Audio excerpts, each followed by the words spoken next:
Patrice Ribeiro, c'est dans ce contexte qu'il y a cet appel à la mobilisation demain. La manifestation de policiers, d'abord, en soi, les manifestations de policiers, c'est très rare. Mais alors, carrément, demain, Gérald Darmanin, votre ministre, le ministre de l'Intérieur, qui annonce qu'il sera à vos côtés, qu'il viendra au minimum vous saluer. Est-ce que c'est sa place ? Alors nous, on a invité tout le monde, et notamment et surtout nos concitoyens. Vous avez fait un appel très large à tous les citoyens pour venir vous soutenir. C'est un rassemblement citoyen. Donc d'une part, c'est pour rendre hommage à nos collègues, et puis c'est aussi pour pousser un cri d'alerte sur la dégradation de la situation sécuritaire en France. Donc nous, on a besoin, pour protéger les policiers, pour qu'eux-mêmes soient en mesure de protéger nos concitoyens, d'avoir un soutien le plus large possible. Le ministre de l'Intérieur a dit qu'il passerait, grand bien lui fasse. Au contraire, je veux dire, il est le bienvenu. Il est le bienvenu, mais en tout état de cause, pour tous les politiques, y compris le ministre de l'Intérieur, il n'y a pas de tribune, il n'y a pas de piédestal. Ils viennent saluer le peuple policier, entre guillemets. Ils viennent voir nos collègues, ils peuvent discuter avec eux. Mais en tout état de cause, nous ne leur offrons pas une tribune, puisqu'il s'agit là des policiers et de nos concitoyens, et certainement pas les politiques. C'est pas plutôt le ministre de la Justice que vous auriez aimé voir demain ? Alors l'un n'est pas exclusif de l'autre, puisqu'il se dit que le ministre de la Justice viendrait peut-être. Il viendra peut-être, vous vous dites, c'est dans les tuyaux, il a évoqué sa présence ? Non, mais dans son entourage, il y a une rumeur qui circule. En tout état vous aimeriez qu'il vienne ? C'est pas que nous, on n'est pas là pour aimer ou pas aimer. Nous, ce qu'on veut, les déclarations d'amour, c'est une chose. Nous, ce qu'on veut, c'est des preuves d'amour. Et pour l'instant, les preuves d'amour, il y en a pas beaucoup. Ça serait une preuve d'amour que le ministre de la Justice vienne vous soutenir à un moment où on le sent bien. Il y a, vous êtes nombreux à être venus le dire ici même dans ce studio, à avoir dit que votre sentiment, c'était parfois qu'au bout de la chaîne, c'est-à-dire justement au moment de la décision de justice, vous aviez le sentiment que parfois la main de la justice tremblait un peu et n'était pas assez ferme quand il s'agissait d'infractions, voire même d'agressions à votre endroit. Alors des déclarations d'amour, on en a plein, surtout en pré-période électorale. Les preuves, par contre, il y en a moins.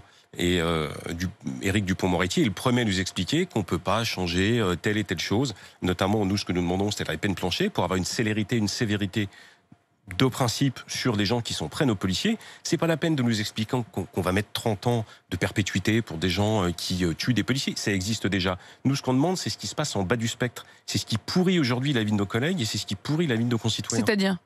C'est-à-dire que je crois que la France est le seul pays où lorsque vous avez cassé la gueule à un flic, vous prenez 6 mois de prison et vous ressortez libre du tribunal. Ça, je crois qu'il faut que nos concitoyens le comprennent. C'est ça qui nourrit le sentiment d'impunité. Pourquoi on a toujours les mêmes ? 5% des délinquants qui produisent 5% de la délinquance, des gens qui sont de plus en plus violents, qui sont pétris d'un sentiment d'impunité. Tout ça parce que la justice dysfonctionne. Nous, ce que nous demandons, c'est d'avoir des dispositifs qui soient dérogatoires lorsqu'on s'en prend aux policiers.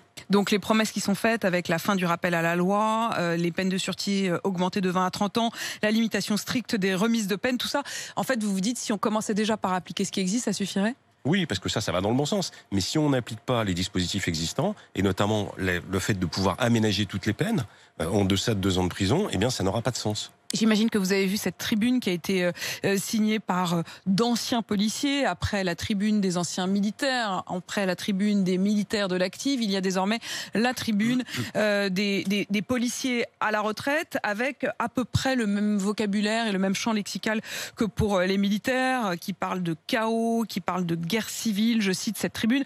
La France ne doit pas basculer dans le chaos. La police française ne peut pas tolérer que demain les forces armées la remplacent pour éviter une guerre civile. Qu'est-ce qu'elle représente, cette tribune ? Est-ce que, comme celle des militaires, elle peut avoir de l'ampleur, ou est-ce que c'est le fait d'une poignée d'anciens policiers ? Vous savez, les policiers, s'ils veulent s'exprimer, ils ont des syndicats. On a plus de 80% de taux de participation aux élections. Pour le corps que je représente, c'est 92%. Donc on n'a pas besoin d'avoir des gens qui sortent comme ça d'une boîte, du chapeau, notamment lorsque c'était des anciens hauts fonctionnaires, entre guillemets, qui eux-mêmes très souvent ont pratiqué l'aplaventrisme pour aller en haut de la chaîne hiérarchique. L'aplaventrisme, vous dites ? Pour aller jusqu'en haut de la chaîne hiérarchique. L'aplaventrisme pour monter dans la hiérarchie. Et pour aller jusqu'en haut, et lorsqu'on voit ces gens-là aujourd'hui relever la tête et jouer les casseurs d'assiettes, c'est pas du tout, en tout cas, emblématique de ce que pensent ou disent les policiers et font les policiers.